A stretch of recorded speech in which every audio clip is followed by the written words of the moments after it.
Assalamualaikum warahmatullahi wabarakatuh. Terima kasih atas kesempatan yang telah diberikan kepada saya untuk menyelesaikan sebuah tugas akhir besar untuk menjelaskan salah satu teori perkembangan menurut Jean Piaget. Perkenalkan, nama saya Iksan Qadri dari kelas PTIKB 2019 dengan NIM 1929041002. Di sini saya akan menjelaskan mengenai teori perkembangan kognitif menurut Jean Piaget secara menyeluruh. Oke, langsung saja prinsip dasar teori Piaget. Jean Piaget mengemukakan teorinya ini dikenal dengan teori perkembangan intelektual yang menyeluruh yang mencerminkan adanya kekuatan antara fungsi biologi dan psikologis. Piaget menerangkan bahwa kecerdasan dan intelektual itu sendiri sebagai adaptasi biologi terhadap lingkungan. Nah, contohnya manusia tidak mempunyai mantel berbulu yang lembut untuk melindunginya dari dingin. Manusia pun tidak mempunyai kecepatan untuk lari dari hewan pemangsa. Manusia juga tidak mempunyai keahlian dalam memanjat pohon. Tapi manusia memiliki kepandaian untuk memproduksi pakaian dan kendaraan untuk transportasi. Selanjutnya, aspek-aspek intelektual. Menurut Piaget, intelijensi dapat dilihat dari 3 perspektif yang berbeda. Yang pertama, isi, kedua, struktur, yang ketiga, fungsi. Isi merupakan materi kasar, karena Piaget kurang tertarik kepada apa yang anak-anak ketahui, tapi lebih tertarik dengan apa yang mendasari proses berpikir tersebut. Piaget melihat isi kurang penting dibanding dengan struktur dan fungsinya. Bila isi adalah apa dari intelijensi, sedangkan bagaimana dan mengapa ditentukan oleh kognitif atau intelektual. Selanjutnya, struktur. Struktur dan organisasi terdapat di lingkungan, tapi pikiran manusia lebih dari meniru struktur realita eksternal secara pasif. Interaksi pikiran manusia dengan dunia luar mencocokkan dunia ke dalam mental frameworknya sendiri. Ketiga, struktur kognitif merupakan mental framework yang dibangun seseorang dengan mengambil informasi dari lingkungan dan menginterpretasikannya, mengorganisasikannya, serta mentransformasikannya. Dua hal penting yang harus diingat tentang membangun struktur kognitif. Yang pertama, seseorang terlibat secara aktif dalam membangun proses. Yang kedua, lingkungan di mana seseorang berinteraksi penting untuk perkembangan struktural. Piaget tidak melihat struktur kognitif sebagai mekanisme biologis lahirlah. Dia tidak percaya bahwa anak-anak memasuki dunia dengan piranti dasar untuk memahami realita. Anak-anak secara perlahan dan bertahap membangun cara pandang mereka sendiri terhadap realita. Pembentukan struktur kognitif mulai pada awal kehidupan, segera setelah bayi mulai memiliki pengalaman dengan lingkungannya. Tapi muncul pertanyaan, bukankah seorang bayi yang baru lahir belum memiliki pengalaman ataupun pengajaran terhadap lingkungan? Nah, di sini Piaget percaya bahwa seorang bayi yang tidak berpengalaman penuh memiliki struktur yang terbentuk yang memprogramkan mereka untuk berinteraksi dengan lingkungan. Nah, ini disebut dengan struktur fisik, seperti sistem syaraf dan otak manusia serta organ-organ sensorik spesifik. Dan refleks-refleks tersebut disebut sebagai automatic behavioral reaction. Bayi melatih struktur-struktur ini dalam interaksi dengan lingkungan dan memulainya dengan segera untuk mengembangkan struktur kognitif. Selanjutnya, fungsi. Fungsi yaitu suatu proses di mana struktur kognitif dibangun. Semua organisme yang hidup berinteraksi dengan lingkungan mempunyai fungsi melalui proses organisasi dan adaptasi. Nah, organisasi di sini cenderung untuk mengintegrasi diri dan dunia ke dalam suatu bentuk dari bagian-bagian menjadi satu kesatuan yang penuh arti, sebagai suatu cara untuk mengurangi kompleksitas. Nah, adaptasi terhadap lingkungan terjadi dalam 2 cara. Yang pertama, organisme memanipulasi dunia luar dengan cara membuatnya menjadi serupa dengan dirinya. Proses ini pun disebut dengan asimilasi. Yang kedua, organisme memodifikasi dirinya sehingga menjadi lebih menyukai lingkungannya. Proses ini disebut dengan akomodasi. Asimilasi mengambil sesuatu dari dunia luar dan mencocokkannya ke dalam struktur yang sudah ada. Contohnya, manusia mengasimilasi makanan dengan membuatnya ke dalam komponen nutrisi. Yang kedua, ketika seorang mengakomodasi sesuatu, mereka mengubah diri mereka sendiri untuk memenuhi kebutuhan eksternal.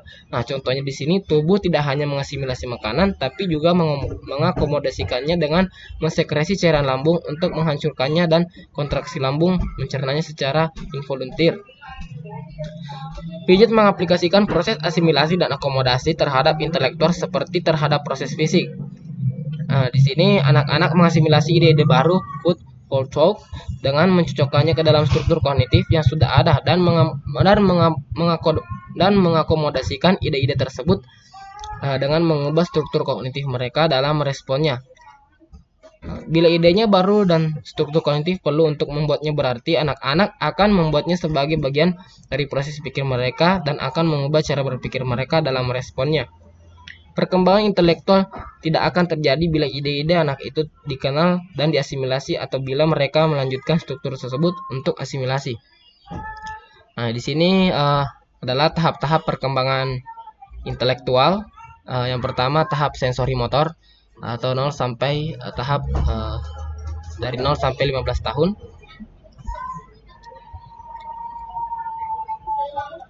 Tahap sensori motor ini adalah merupakan tahap pertama di mana sepanjang tahap ini mulai dari lahir hingga berusia 2 tahun. Bayi belajar tentang diri mereka sendiri dan dunia mereka melalui indera mereka yang sedang berkembang dan melalui aktivitas motor. Aktivitas kognitif terpusat pada aspek alat gerak, sensori dan gerak. Artinya dalam peringkat ini anak hanya mampu melakukan pengenalan lingkungan dengan melalui alat dirianya dan pergerakannya. Keadaan ini merupakan dasar bagi perkembangan kognitif selanjutnya. Aktivitas sensori motor terbentuk melalui proses penyesuaian struktur fisik sebagai hasil dari interaksi dengan lingkungan. Yang kedua, tahap praoperasional. Pada tahap ini, anak telah menunjukkan aktivitas kognitif dalam menghadapi berbagai hal di luar dirinya. Aktivitas berpikirnya belum memiliki sistem yang terorganisasikan. Anak sudah dapat memahami realitas di lingkungan dengan menggunakan tanda-tanda dan simbol. Cara berpikir anak pada pertingkat ini masih bersifat tidak sistematis, tidak konsisten, dan tidak logis. Hal ini ditandai dengan ciri-ciri pertama, transductive reasoning atau cara berpikir yang bukan induktif atau deduktif tapi tidak logis. Yang kedua, ketidakjelasan hubungan sebab akibat, yaitu anak mengenal hubungan sebab akibat secara tidak logis. Animisme, yaitu menganggap bahwa semua benda itu hidup seperti dirinya. Yang keempat, artificialism atau kepercayaan bahwa segala sesuatu di lingkungan itu mempunyai jiwa seperti manusia. Conceptually bound, atau yaitu manusia menilai sesuatu berdasarkan apa yang dilihat atau didengar. Mental experiment, atau anak mencoba melakukan sesuatu untuk menemukan jawaban dari persoalan yang dihadapinya. Yang ketujuh, centration, atau anak memusatkan perhatiannya kepada suatu ciri yang paling menarik dan mengabaikan ciri lainnya. Egosentrisme, yaitu anak melihat dunia lingkungannya menurut kehendak dirinya.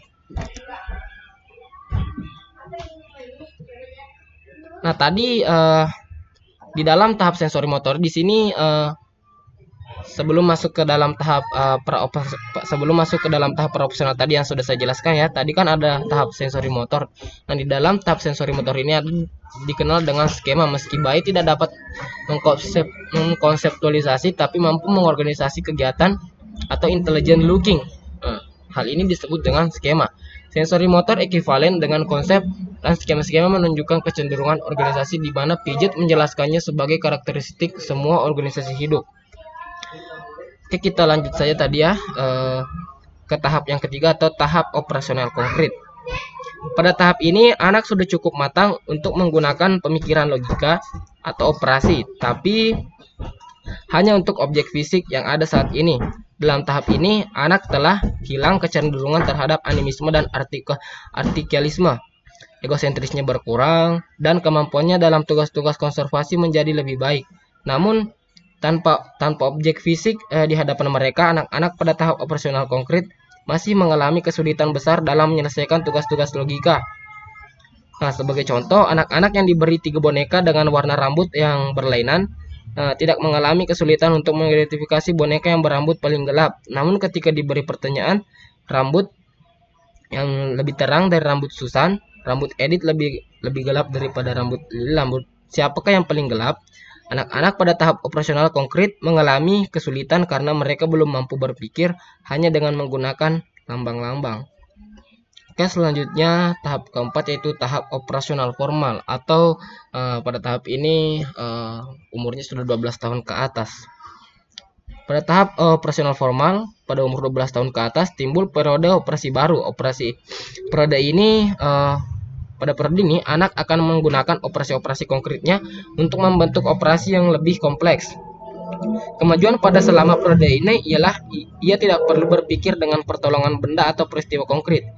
Ia mempunyai kemampuan untuk berpikir abstrak. Anak-anak sudah mampu memahami bentuk argumen dan tidak dibingungkan oleh sisi argumen, dan karena itu disebut operasional formal.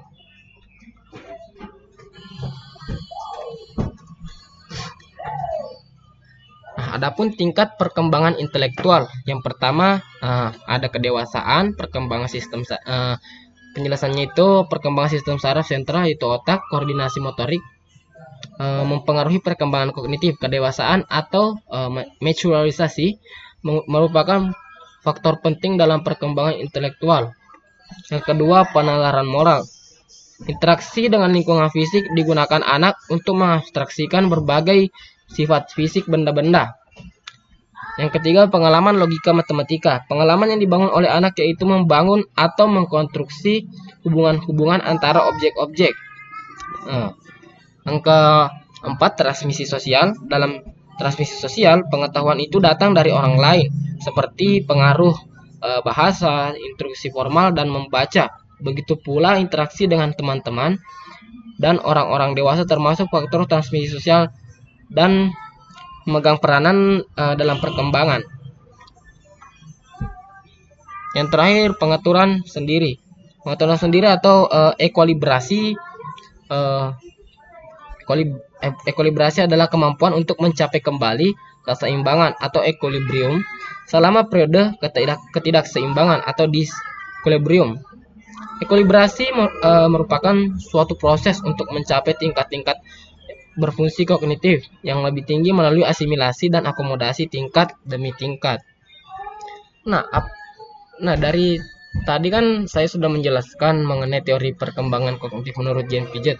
Pasti timbul pertanyaan, apakah ada kritik untuk teori perkembangan kognitif Jean Piaget? Tentunya ada kritik tentunya banyak yang mengkritik mengenai perkembangan kognitif menurut Jean Piaget ini.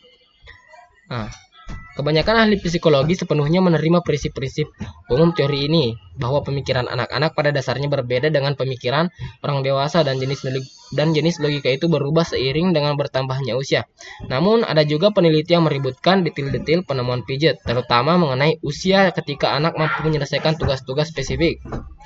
Yang pertama itu pada sebuah studi klasik, McGregor dan Donaldson menyatakan bahwa anak sudah mampu memahami konservasi dalam usia yang lebih muda daripada usia yang diyakini oleh Piaget. Studi lain yang mengkritik teori Piaget bahwa anak-anak baru mencapai pemahaman tentang objek permanen pada usia di atas 6 bulan. Anak diamati sampai mereka berusia 18 tahun dan diuji berbagai tugas operasional. Berdasarkan tugas-tugas yang dipakai Piaget, termasuk pengujian hipotesis, mayoritas anak-anak itu memang belum mencapai tahap operasional formal. Hal ini sesuai dengan studi McGregor dan Donaldson dan Berlegen yang menyatakan bahwa Piaget meremehkan kemampuan anak-anak kecil dan terlalu menilai tinggi kemampuan anak-anak yang lebih tua dan belum lama. Bradman juga menguji bahwa pernyataan Piaget mayoritas anak mencapai formal pada masa kanak-kanak. Inilah yang menjadi pertentangan dan kritikan di antara para ahli psikologi, tetapi beberapa psikolog percaya bahwa kita tidak boleh meninggalkan semua teori Piaget. Mereka ini dinamakan dengan neo-Piagetian. Nah, ini adalah daftar-daftar referensi yang saya gunakan untuk mengumpulkan materi ini. Sebagai penutup, saya akan menyimpulkan Piaget mengajukan teori. Memang Piaget mengajukan beberapa teori yang menurutnya perkembangan kognitif seseorang itu berkembang berdasarkan usia, mulai dari kita lahir sampai kita dewasa. Namun Tingkat perkembangan intelektual manusia mempengaruhi kedewasaan, pengalaman fisik, pengalaman logika, transmisi sosial, dan pengaturan sendiri. Teori pijat jelas sangat relevan dalam proses perkembangan kognitif anak karena dengan menggunakan teori ini, manusia dapat mengetahui adanya tahap-tahap perkembangan tertentu pada kemampuan berpikir anak di levelnya. Dengan demikian, bila dikaitkan dengan pembelajaran, kita bisa memberikan perlakuan yang tepat bagi anak. Misalnya dalam memilih cara penyampaian materi bagi siswa sesuai dengan tahap perkembangan kemampuan berpikir yang dimiliki oleh anak. Itulah alasan kenapa saya mengambil teori pijat karena ini sangat relevan, sangat terjadi ketika kita ingin menjadi seorang pengajar. Itulah akhir dari video saya. Wabillahi taufiq wal hidayah. Wassalamualaikum warahmatullahi wabarakatuh.